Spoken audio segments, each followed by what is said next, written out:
Well, here we are again, and we did have a little bit of a problem. Number one, Ron and I changed this old belt. He actually found the right one for it, but if you look at this thing, it is cracked and split. I don't know how it stayed on there.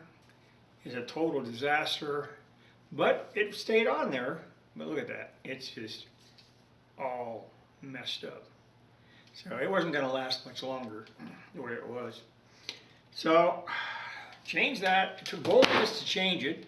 I had to get on a breaker bar to get enough leverage to pull it, so push it in first so we could get the old one off because got the bolts off, but to adjust it, but it still wasn't enough. Still had to push it harder. So anyway, finally got that, and there was another fight to get the stupid new belt on there. So finally did that, and you'll notice something else on this bench.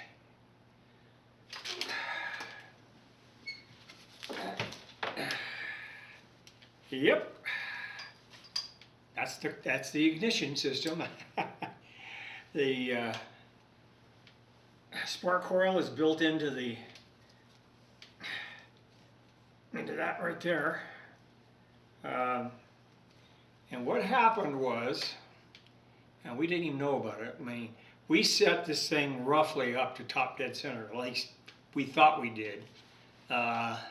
But Ron brought his dial gauge over the other day, and he actually made a crank so we could crank this over slow and come up to top dead center.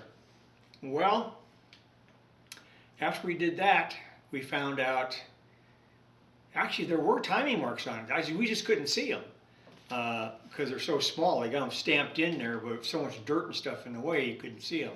So anyway, we made a mark before, and then when we got top dead center according to the dial gauge, then we marked it again. So it was off. But before that, this thing stopped working and couldn't figure out why.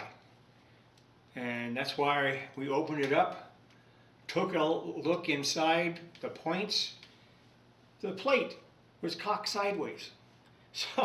So that's why it wasn't working. It's for some reason there's these little square tabs that lock into the sides to keep it flat. Well, one of them popped off and the thing just flipped. So anyway, so we had to do that. We had to redo it anyway because we needed to get some better connectors on there that would snap in. So Ron made all these, found the clips.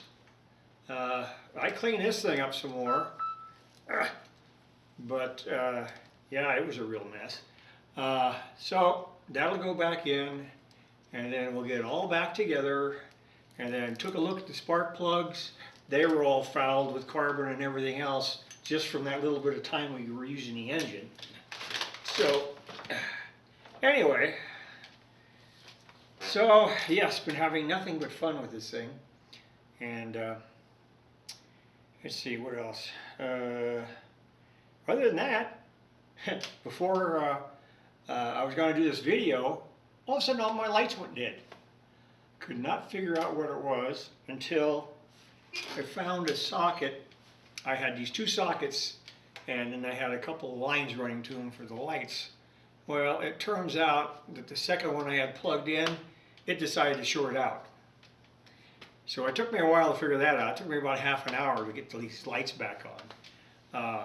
So we did that, and it's back working now. So yeah, we've been having all kinds of fun. And well, let's see. What else? What else is going on here?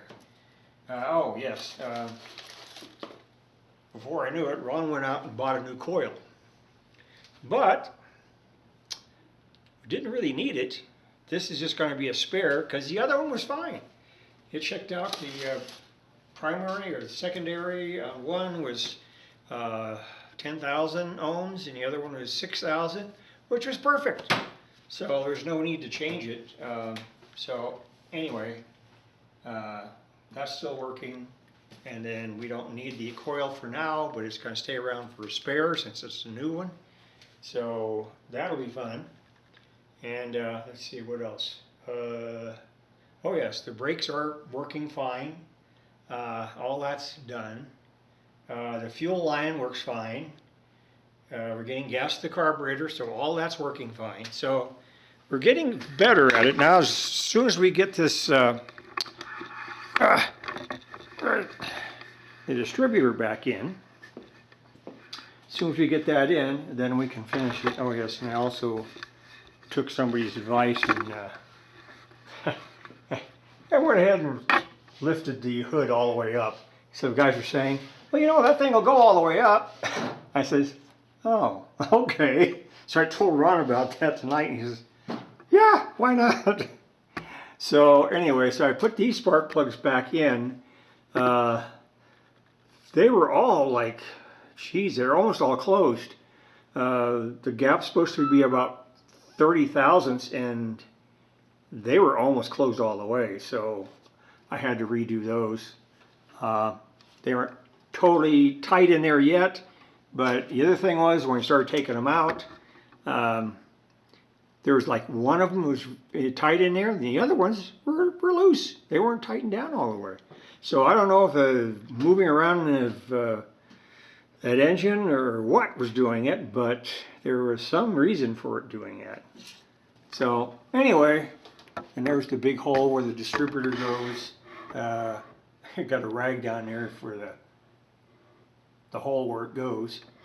And so that's going to go in probably tomorrow. So we'll be having more fun with this thing. Actually, I'm sick of looking at it myself. Ron comes over and starts working on it. I said, oh, all right, I'll go out there again and do something with it. But yeah, there's just so much time in this thing all the time. And it's always something. Well, at least this time here, we know why it was doing what it was doing, why it decided to start, you know, backfiring a little bit and everything else. And yeah, because it wasn't right. It still was not right. So anyway, so that's our story for today. And yeah, let's see. Can you see that rag down there? I don't know if you see it at all, because I can't tell. Oh well, anyway, it's down there. Okay, anyway, getting dizzy. Okay, that's going to be it for now. Talk to you guys later.